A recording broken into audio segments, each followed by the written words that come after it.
همراه اکوکوک باشید با آموزش یه غذای ساده و خوشمزه که بدون گوشت درست میشه و واقعاً بی‌نظیره.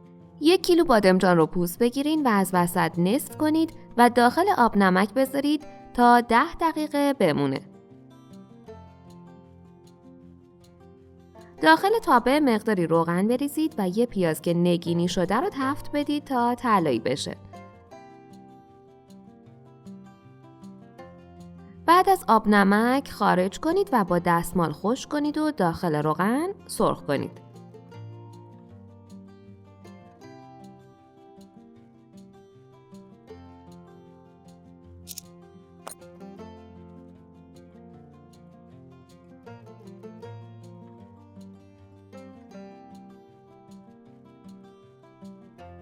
یه قاشق چایخوری زردچوبه، نصف قاشق چایخوری فلفل سیاه. عزیزان، باعث افتخار ماست که عضوی از کانال ما باشید و دکمه سابسکرایب رو بزنید.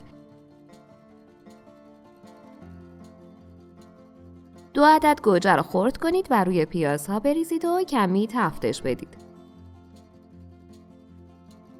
بادمجان‌های سرخ شده رو اضافه کنید.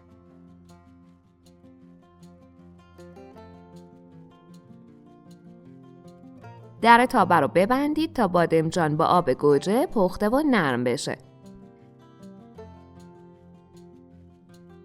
بعد به این صورت با کفگیر یک دستش کنید. اگه هر روز سر درست کردن غذا کلی فکر میکنی و نمیدونی چی درست کنی، پیشنهاد میکنم کانالمون رو که کلی غذاهای فوری و جدید که همگی با مواد در دسترس و ساده درست میشه رو داشته باشی که مطمئنم خیلی به کارت میاد. کمی نمکم اضافه کنید.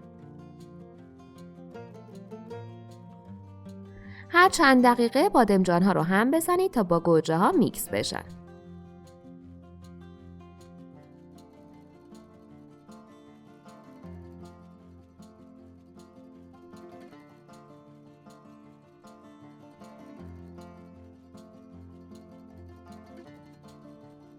بفرمایید، اینم این غذای فوق‌العاده‌ای که واقعاً خوش‌طعم و لذیذه. پیشنهاد میکنم حتما امتحانش کنید. منتظر آموزش‌های بعدی ما هم باشید. نوش جان.